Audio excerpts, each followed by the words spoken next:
What's going on, guys? Today I'm going to be chatting about the what I eat in a day video and giving some more information on that because there was a lot of chat in the comments. First part of the video, I'm going to be actually reviewing from a more analytical point of view what I ate. Then I'm going to be responding to the top comments or questions from the comment section and giving my feedback on those. So a very quick summary of what I ate in that day. I had a massive fruit smoothie with soy milk, fruit, sugar. I had the sugar bottle of water for my ride and a banana. For lunch, I had a huge bowl of porridge with brown sugar that I actually could barely finish. For dinner, I had vegetable lasagna and carrot and celery sticks and hummus. And then for dessert, I had some chocolate licorice and a hot chocolate. So first things first, I put everything I ate into Cronometer, and I also logged my exercise. I used the calorie estimation from Strava and today's plan. They both matched based on the power data.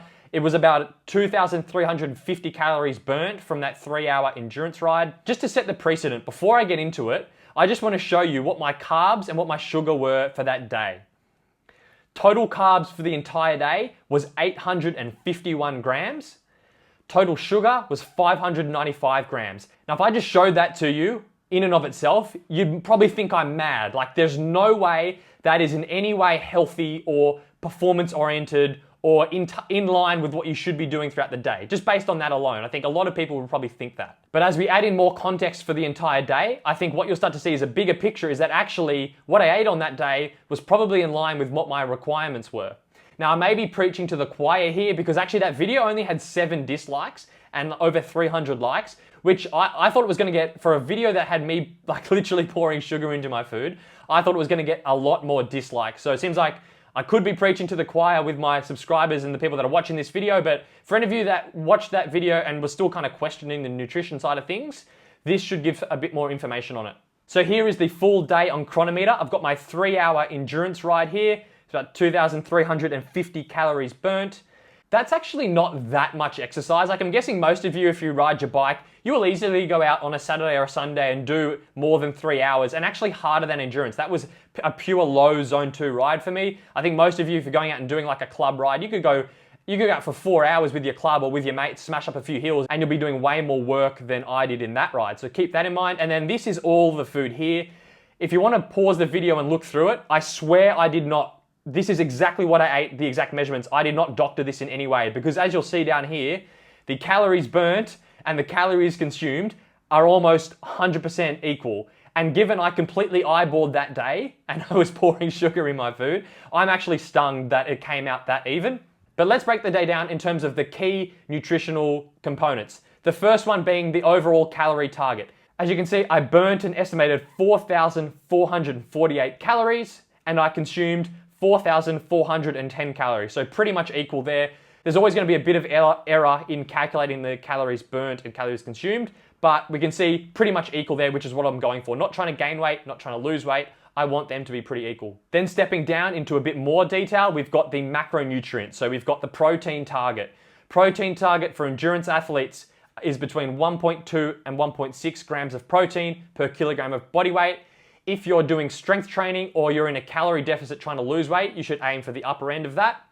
In my day, I had 100 grams of protein, which is about 1.3 grams per kilogram of body weight, so well inside that protein target. And given I'm not doing any strength training and I'm not in a calorie deficit, I think even I could have got it away with even lower. I could have been 1.2, 1.1 easily, I'd say, and that would be a perfectly fine nutritionally. So protein target, I'm in there. Next, macronutrient, carbohydrates, 851 grams of carbs. This is the one where I showed you at the start, probably sounds crazy, but it's what I need to hit my calorie targets to sustain the training. A lot of that was centered around the before, during, and after the ride times. So I think box tick there, I like it. Final one was fat, 60 grams of fat. In the grand scheme of things, as in terms of a percent of the calories that I consumed, that's actually quite low fat in terms of a percent, but 60 grams of fat is still sufficient. I was slightly low on omega-3 and omega-6s, which I'll get to in a bit. Next one, super important, fruits and veg. I had about 5 serves of fruit in that day and 4 serves of veg, which is close. They recommend you should have 5 serves of veg. So I was probably 1 serve of veg off. And in the vitamins and minerals that I was missing on the day, which I'll get to as well, it was the green leafy vegetables. So if I just throw in there one serve of spinach or one serve of some other broccoli or some other green vegetable, I will hit that veg target and be spot on. My fruit target was well. So I'd say I'm like 9/10 of the way there in terms of the fruit and veg target. So I say I did that pretty well. Now we get to some of the interesting part. We get to the nutritional breakdown. So we've got it down here. This is the nutrients. This is the vitamins for the day. So as you can see, I was low on vitamin B3 and folate. These two things are actually supplemented in cereal. So if I had some, let's say if I swapped some of those oats for cornflakes, I would have hit the B3 and the folate targets easily. So that would have been done. And then vitamin D, I would get that from the sun. So I don't need to worry about dietary vitamin D. For me, I've never been low in that. Vitamin E and vitamin K, these are fat-soluble vitamins. These are found predominantly in some nuts and also green leafy vegetables. So as I said before, if I had some broccoli, some spinach somewhere in the day, maybe with dinner, and a small handful of nuts, I would have hit these easily. So these things, yes, they were low for the day, but super easy to get if I was really trying to hone in and like make this day perfect. Minerals, as you can see here, all fine. Iron, nearly 18 milligrams of iron, which for someone who's not eating meat is actually quite high. The sources of iron I'm getting are non-heme, so they're not going to be absorbed as well as iron from meat, but I'm still well above the iron target. So that's, a lot of people sometimes get concerned with iron. So these are all good. Protein targets, as you can see, the amino acid profiles above for all these individual amino acids. Lysine slightly off the target, but I'm not too worried about that. Overall, protein, all good. The other one there that was a bit low was my omega-3s and my omega-6s.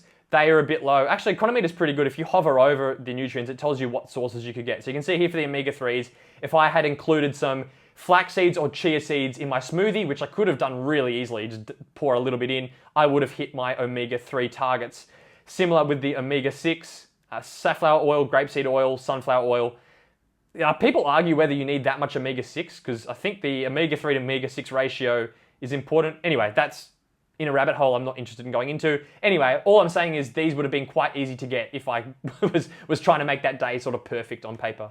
The glaringly obvious one here is the sugars. 595 grams of sugars. I'm going to get into discussing the sugar thing in the next section. The other one here, fiber, 55 grams of fiber. That's a lot of fiber. I've been eating this way for a long time, lots of plant food, so my stomach can handle it. I'm sure there are people out there that if you ate this much fiber, you would have diarrhea and be shitting yourself on the toilet and have heaps of gas. So I can deal with this much fiber, but it's something I've built up to, something to keep in mind there. But overall, you can start to see now when I'm looking at this day, when I put this in, I'm going, oh, actually, despite what that looked like on camera, it hit the targets. I don't know what to say, really. You know, the things I was off on are very easy to fix. So I'll leave that there. I'm going to now go through and answer the top questions and comments from the video. The first set of comments, and probably the most popular ones, obviously regarded that sugar that I was putting, that huge amount of sugar, and why I'm doing that. So I'm going to go down a bit of a rabbit hole with this one. I have the timestamps on this video. If you're not interested in this section, feel free to skip. The sugar I had during the ride, I'm going to leave because I think most of us can agree the sugar while you're training is a requirement for fueling. So we'll leave that 200 grams of sugar that I had during the ride, we'll leave that out of it. But we're pretty much here talking about the sugar I had in my smoothie and the sugar I had in, the brown sugar I had in my oats. So hypothetically, as some of these comments I guess might be referring to, if I took that sugar out, firstly, I would be way too low on calories. That would not be enough calories for the day. So those calories would have to go back into my diet some other way. So let's look at the ways that they could go back in. I could put those calories back in as fat. So I could be having lots more peanut butter, lots more nuts and things like that. I don't want to do that because I don't want my fat intake to be that high. I prefer the calories to come more from the carbohydrates.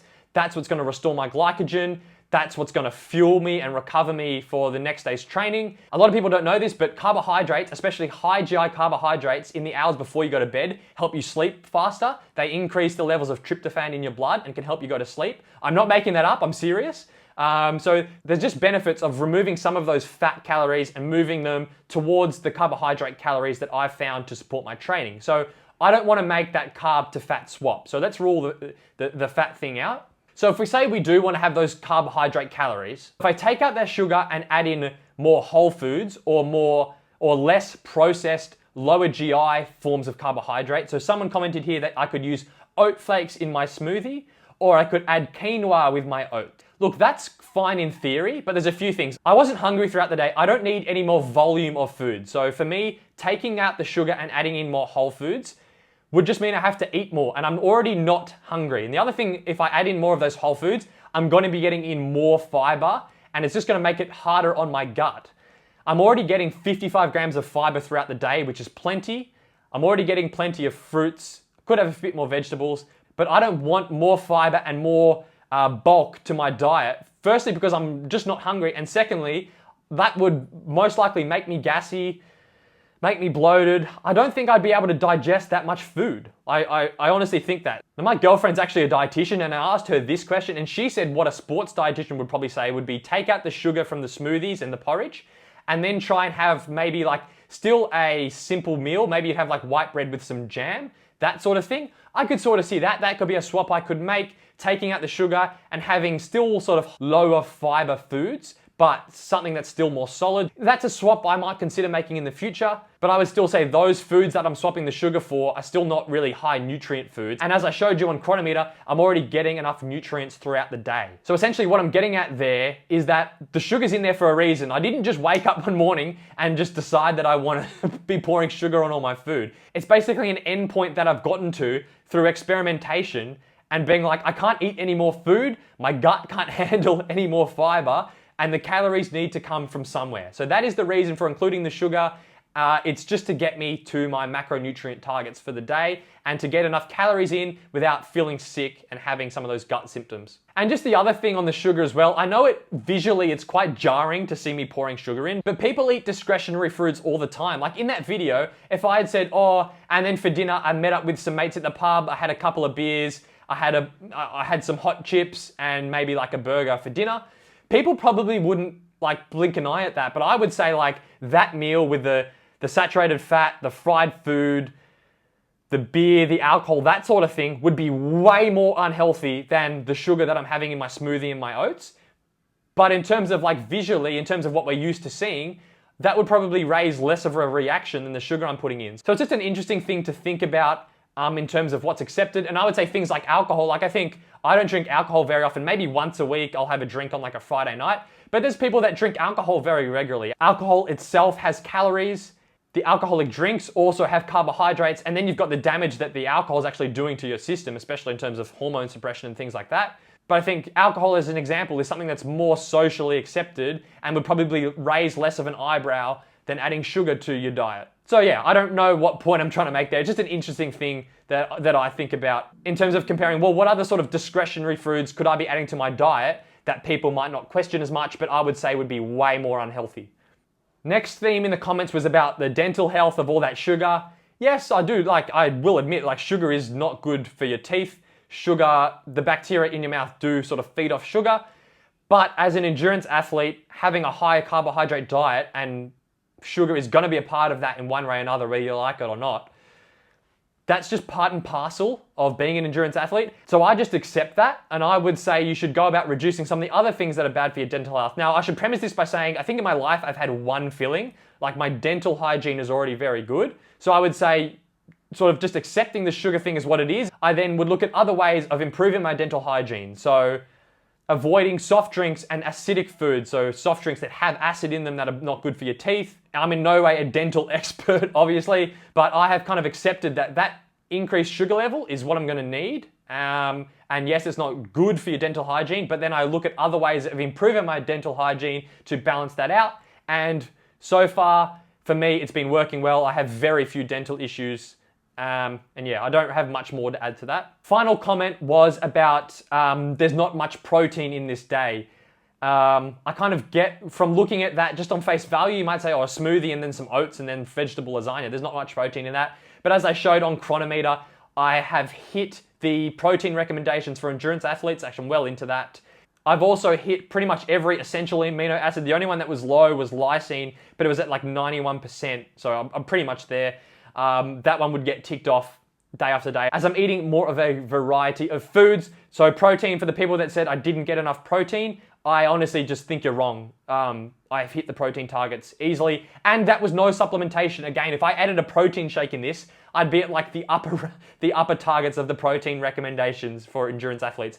Like I'd get to 1.5, 1.6 grams with a decent protein shake. So I really enjoyed actually looking into this and having a discussion with you guys in the comments. It was really cool. I've actually learned something through this process about my own diet and some of the changes I could make to improve what I'm eating. So yeah, it's really cool. Thanks for watching, guys. Catch you in the next one.